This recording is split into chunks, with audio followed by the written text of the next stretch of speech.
नमस्कार. जय गुरुदेव.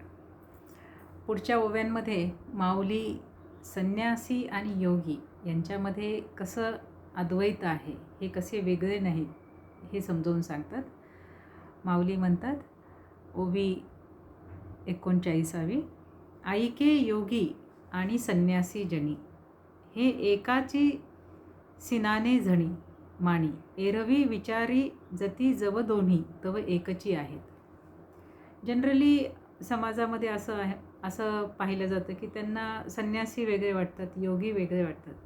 पण माऊली म्हणतात की संन्यासी आणि योगी हे दोन वेगळे नाही आहेत. ते विचारांती एकच आहेत. त्यांच्या अवस्था, बाह्य अवस्था जरी वेगळ्या वेगळ्या वाटत असतील, पण ते वेगळे नाही आहेत. योगी जो आहे, जो योगामध्ये स्थिर आहे, तो अतींद्रिय शक्तीनं युक्त आहे. त्याचा मनोमय आणि विज्ञानमय कोशाचा योग झाल्यामुळे त्याला चित्तशक्तीची प्राप्ती आहे. आणि संन्यासी जो आहे, तो देखील अशा स्थिर भावनेनं, अशा स्थिर चित्तानंच कार्य करत असतो, ज्यानं सर्व संग परित्याग केलेला असतो. आणि तो आपल्या सिद्ध अशा निष्काम भावामध्ये कर्म करत असतो, म्हणून त्याला संन्यासी असे म्हणतात. 5व्या अध्यायामध्ये या निष्काम कर्मयोगाचं विस्तृत वर्णन दिलेलं आहे. योग्याने संन्यास दीक्षा घ्यावी अशी काही आवश्यकता नाही आहे. योगेश्वर श्रीकृष्ण हा गृहस्थाश्रमामध्येच होता शेवटपर्यंत. ज्ञानेश्वर महाराजांनी संन्यास दीक्षा नव्हती घेतली.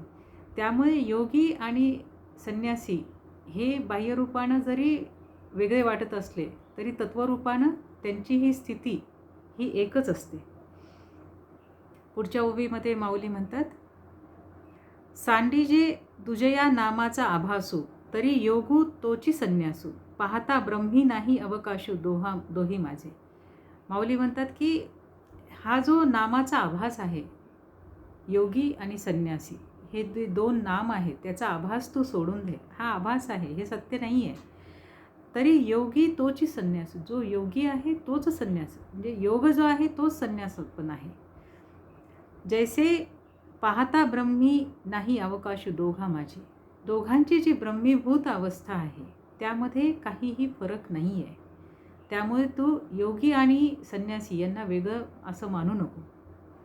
जैसे नामाचेने अनारिसेपणे, एका पुरुषाते बोलवणे, का दोन्ही मार्गे जाणे एकाची ठाया. माऊली पुढे म्हणतात, नामाची अनारिसेपणे, एका पुरुषाते बोलवणे. एका व्यक्तीला जर आपण बोलवायचं असेल तर आपण विविध नामाने बोलवू शकतो.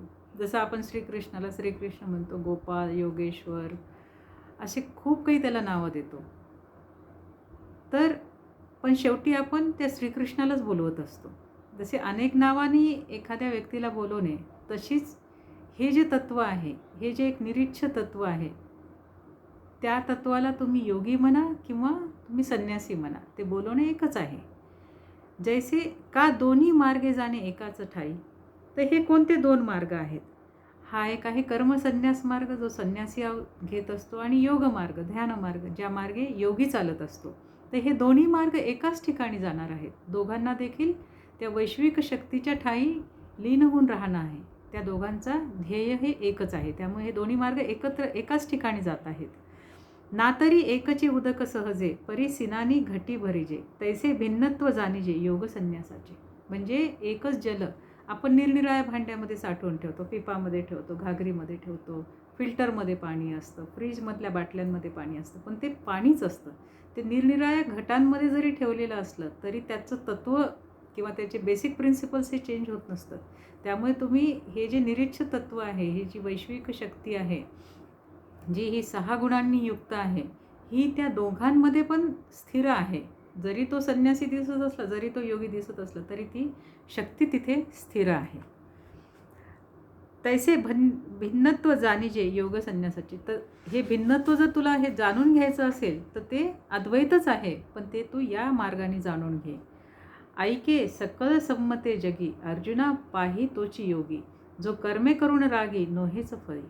इथे पुढे माऊली खूप सुंदर शब्द सांगतात की सकळ संमते जगी, अर्जुना सकळ संमते. इथे संमत कोण होणार आहे? आपल्या मनोमय कोशाच्या 4 मुख्य भाव असतात: मन, चित्त, बुद्धी आणि अहंकार. आणि याद्वारे आपण कुठलंही ज्ञान ग्रहण करून त्याच्यावर कॉन्टेम्प्लेशन म्हणजे त्याच्यावर आपण चर्चा करत असतो किंवा विचार करत असतो, चिंतन मनन करत असतो. तर ह्या सकळ संमते हे चारही जे आस्पेक्ट आहेत, मन चित्त बुद्धी अहंकार, यांना एकत्र आणून यांना संमत करून घेऊन हे ज्ञान ऐक आणि या मार्गानं विचार कर. पाहे तोची योगी, तुला तो योगी दिसेल. नाहीतर तुमची बुद्धी जर वेगळ्या दिशेने विचार करत आहे, तुमचा अहंकार वेगळ्या दिशेने विचार करत आहे, तर त्याच्यामध्ये एकवाक्यता येणार नाही, फाटे फुटत राहतील. म्हणून ते म्हणतात की ऐके सकळ संमते जगी, अर्जुना पाहे तोची योगी, जो कर्म करून रागी नोहेची फळे. योगी जो आहे तो कर्म करून कुठल्याही फळांच्या अपेक्षेला राहतच नाही, त्याला कुठल्याही फळांची अपेक्षा राहत नाही. कारण तो लोभ मोह आदी षट्विकांचा त्याग करून ठेवलेला असतो. पुढच्या ओवीमध्ये माऊली म्हणतात, जैसे मही हे उद्भिजे, जनी अहमबुद्धिवीण सहजे, आणि तेथेची तिये बीजे अपेक्षेना.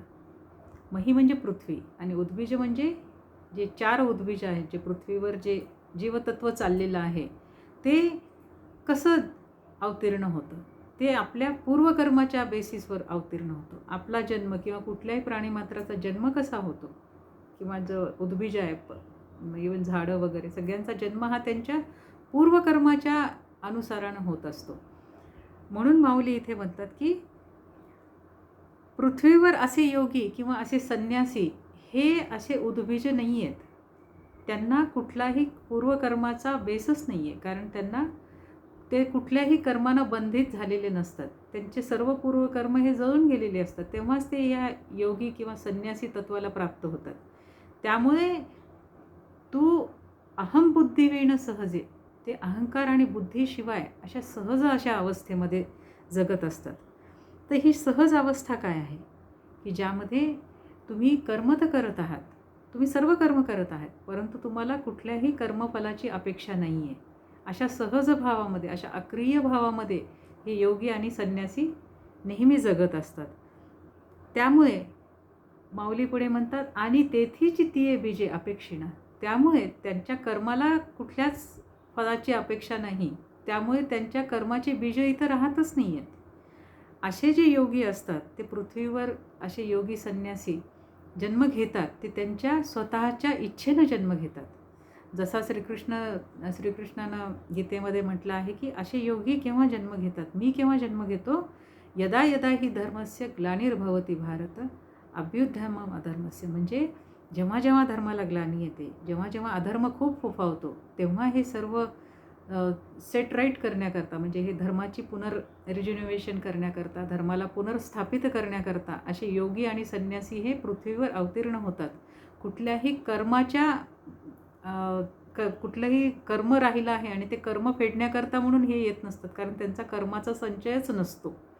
हे माऊली खूप सुंदर शब्दामध्ये सांगतात, तैसा आत्माचिये आधारे जातीचे न अनुकारे, जे जेणे अवसरे करणे पावे. असे संन्यासी आणि योगी काय करतात, आत्मयाच्या आधारे, आत्मज्ञानाच्या आधारे ज्या जातीमध्ये, ज्या वंशामध्ये जन्म घेतला आहे, त्याला जे काही कर्म सांगितलेले आहेत, जे निहित कर्म लिहून दिलेले आहेत आपल्या सोसायटीच्या नॉर्मनुसार, ते आत्मज्ञानाच्या दृष्टीनं करत असतात. ते कुठलाही त्याला हे काय बाबा मीच हे काय कर्म करणार, काय हे माझ्या नशिबी आला, असा भाव त्यांच्यामध्ये कधीही नसतो. तुम्ही चोखोबाचं उदाहरण घ्या किंवा नरहरी सोनारांचं उदाहरण घ्या, ते आपल्या व्यवसायामध्ये लीन होते, तरी देखील ते विठ्ठलाच्या प्रती त्यांचे भाव हा समर्पक होता. असे ज्ञानी असतात, असे हे संन्यस्त भावामध्ये राहणारे योगी असतात. माऊली म्हणतात, जे जेणे अवसरे करणे पावे. ज्या अवसरामध्ये जिथे जे काही तुम्हाला कर्म करायचं आहे, ज्यावेळी जे करावं लागतं, 100% प्रेझेंट मोमेंटमध्ये, या क्षणामध्ये, वर्तमान काळामध्ये राहून ते करत असतात. ते कधी भूतकाळामध्ये नसतात किंवा भविष्यकाळामध्ये काय होईल याची अपेक्षा करत नसतात किंवा भूतकाळाच्या गोष्टींवर कधीही ते विषाद करत बसत नसतात. या मोमेंटमध्ये ते राहतात, या क्षणामध्ये ते राहतात आणि निहित कर्म करत असतात. अहमबुद्धिविना, अहंकार म्हणजे काय? गुरुदेव श्री रविशंकर म्हणतात की अहंकार म्हणजे तुम्ही स्वतःला दुसऱ्या व्यक्तीपेक्षा वेगळं समजता, की मी खूप ज्ञानी आहे किंवा मी खूप श्रीमंत आहे असं, आणि दुसरे त्यापेक्षा कमी आहेत. हा जेव्हा भाव तुमच्यामध्ये जागृत होतो तेव्हा तो अहंकारानं लिप्त होतो. हाच अहंकार जर शुद्ध तत्वामध्ये बदलत गेला ज्ञान आणि विज्ञानाच्या साहाय्याने, तर तो अहम ब्रह्मास्मी स्टेजला आपल्याला घेऊन जातो. म्हणजे जेव्हा शुद्ध चित्तामध्ये अहंकार जेव्हा उपजतो, तो अहंकार म्हणजे अहम ब्रह्मास्मी ही स्थिती असते. आणि या स्थितीमध्ये हे योगी आणि संन्यासी सदैव असतात. ते तैसीच उचित करी परी साटोपे नोहे शरीरी आणि बुद्धीही करुणी फळवेरी जायची ना. जे काही उचित आहे, जे काही आपल्याला कर्म करायचं आहे, माझ्यावर ज्या जबाबदाऱ्या आहेत, ज्या काही मला पार करायच्या आहेत, ते उचित स्वरूपानं करत असतात. आणि असं करताना त्यांना फळाची अपेक्षा नसते. इव्हन ते बुद्धीला देखील त्या फळाच्या अपेक्षेकडे घेऊन जाऊ देत नाहीत. ते बुद्धीला असं कंट्रोल करून ठेवतात. नाहीतर बुद्धी ही खूप फसवी असते. एक छोटंसं उदाहरण घ्या. कुठलेही पालक जे असतात ते आपल्या मुलाचं संगोपन करतात, त्याला वाढवतात, मोठं करतात. पण बुद्धी असा काही गेम करते किंवा असा काही प्ले करते, जेव्हा मुलं मोठी होतात तेव्हा एक अशी आपली सुप्त इच्छा जागृत व्हायला सुरुवात होते की मुलांनी आपलं ऐकावं, आपल्या इच्छेनं लग्न करावं किंवा म्हातारपणी आमचा सांभाळ करावा, आम्ही मेल्यावर आमचं श्राद्ध करावं. ह्या सगळ्या गोष्टी ह्या बुद्धीतून उपजतात आणि त्यामुळे एक प्रकारचं आपण एक अटॅच होऊन जातो आणि त्यामधून एक दुःखाची अशी एक अपेक्षा निर्माण होत राहतात आणि अपेक्षा पूर्ण न झाल्यावर एक दुःख निर्माण होतं. असं हे विशेष सायकल तयार होतं, ते बुद्धीमधून निर्माण होतं. म्हणून जे ज्ञानी आणि संन्यासी असतात ते या बुद्धीला फळाच्या अपेक्षेकडे जाऊ देत नाहीत. इथे माऊली असं सांगतात, तो एक ऐसा तोची संन्यासी पार्थागा परियेसी तोची भरवेसी न योगेश्वरू. ते म्हणतात, पार्था भरोसा असा ठेव की असाच तो संन्यासी आहे, असाच तो योगी आहे, जो या मार्गाने जातो, जो बुद्धीला कर्मभावाकडे नेऊ देत नाही आणि तोच खरा योगेश्वर आहे. असा संन्यासी आणि योगी यामध्ये फरक नाही. वाचुनी उचित कर्म प्रासंगिक तया ते म्हणे हे सांडावे बद्धक तरी टाकोटाक अनिक एक मोडीचित. उचित कर्म प्रासंगिक नैमित्तिक जे डे टू डे काम करायचे आहेत तो अगदी 100% करतो, मनोभावे करतो. आणि सांडावे बद्धक, पण ज्या गोष्टी जे कर्म त्याला बद्धक बनवतील अशा कर्मापासून तो नेहमी दूर जातो. आणि तरी पण टाकोटाकी आणि एक मांडीचे जो अशा कर्मांपासून दूर जातो, पण तो निष्क्रिय होऊन जात नाही, तो लगेच दुसरे कर्म हातामध्ये घेतो. तुम्ही नेहमी पहा, योगी संन्यासी हे नेहमी कार्यरत असतात. त्यामुळे ते सतत कुठल्या ना कुठल्या अशा कार्यामध्ये गुंतलेले असतात ज्यामध्ये मानवी कल्याण आहे, किंवा ते जर गृहस्थांमध्ये असतील तर आपल्या स्वतःच्या कुटुंबातील व्यक्तींच्या संबंधी जे कार्य असतात ते करत असतात. सदैव ज्ञानाचं दान देत असतात. तर हे असे संन्यासी आणि सिद्ध असे योगी आहेत. पुढे माऊली म्हणतात, तैसे क्षाळुनिया लेपू एक सवेची लावीचे अनुप तैसेची आग्रहाचा पायको विचंबे वाया. इथे हे एक चांगलं उदाहरण दिलं आहे की एक लेप काढल्यानंतर लगेच दुसरा लेप देखील लावला जातो आणि असं हे कार्य चाललेलं असतं. म्हणजे कुठलंही कार्य हे जे सतत घडणारं कार्य आहे त्याच्यामध्ये त्यांना कुठेही असं बोर होत नाहीत. ते तेवढ्याच आनंदानं, तेवढ्याच इच्छेनं, चांगल्या इच्छेनं सगळेही कार्य करत असतात. गृहस्थाश्रमाचे ओझे कपाळी आधीच आहे सहजे की तोची संन्यास ठेवा ठेवीजे सरेसे पुढते. माऊली इथे फार सुंदर म्हणतात की गृहस्थ धर्म जो आहे, गृहस्थाश्रम जो आहे त्याचं ओझं तर कपाळी आहेच आहे. ते कुणाला चुकलं? ते विठ्ठलपंतांना देखील नाही चुकलं. संन्यास धर्म सोडावा लागला, गृहस्थ धर्म त्यांनी घेतला, पण गृहस्थाश्रम त्यांनी कसा केला? तो संन्यस्त भावाने केला आणि असा योगी स्वरूपामध्ये त्यांनी संसार केला. त्यामधूनच अशी अतिशय विद्वान आणि संत अशी आपत्ती त्यांना झाली. त्यामुळे असे योगीजन, असे संन्यासीजन गृहस्थ आश्रम तर पाळतच असतात, तो त्यांच्या कपाळी आहे, पण तो अतिशय सहज भावाने करतात, अतिशय अक्रिय भावाने करतात, कुठल्याही कर्मफलाच्या अपेक्षेच्या शिवाय करतात. ते केची संन्यास ठेवा ठेवीजे सरसे पुढे. संन्यास सेवा ठेवीजे सरसे पुढे म्हणजे ते नेहमी संन्यास वृत्ती पुढे करतात. गृहस्थाश्रमामध्ये जरी असली तरी त्यांची वृत्ती ही संन्याश्रमाची असते. म्हणून अग्निसेवा न सांडिता, कर्माची रेखा नोलांडिता, आहे योगसुख स्वभाविता आपणापाची. असे सिद्ध, असे योगी संन्यासी काय करतात? अग्निसेवा न सांडिता. इथे अग्नी हा शब्द आला आहे. आपलं जे जीवन आहे ते हे अग्नितत्वावरच अवलंबलेलं आहे. अग्नितत्व कुठल्या कुठल्या गोष्टीतून प्रगट होतं. जसा जठराग्नी आहे, आपल्याला उदरभरण करणे आहे, त्याकरता व्यवसाय करणे आहे. ज्ञानार्जन आहे, ज्ञानाग्नी आहे, बोधाग्नी आहे, ज्ञानार्जन करणं आहे, बोध करणं आहे, म्हणजे आत्मज्ञान करून घेणं आहे. ह्या सगळ्या अग्नींची सेवा करत, अग्निसेवा न सांडिता, कुठलीही अग्निसेवा ते सांडत नाहीत. कुठेही अक्रिय, कुठेही ते आलसावलेले नसतात. कर्माची रेखा न ओलांडिता, जे कर्मामध्ये लिहिलेलं आहे त्याची रेखा ते ओलांडत नाहीत. आपण ज्या ठिकाणी जातो तिथे काही जर आपल्याला गाईडलाईन्स दिलेले आहेत, अशा गाईडलाईन्स न ओलांडता कर्म करणं हे देखील निष्काम कर्म आहे योगसुख स्वभावता आपणापीचे. म्हणजे अशा अवस्थेमध्ये कुठल्याही कर्माची रेखा न ओलांडता, कुठल्याही स्थितीमध्ये आपल्याला ही स्थितीच का आली, समजा काही दारिद्र्य आलं, किंवा जसं तुकाराम महाराजांचा सर्व बिझनेस लॅप्स झाला, त्यांना दारिद्र्य आलं, तरी पण त्यांच्या चित्तवृत्ती या शांत होत्या.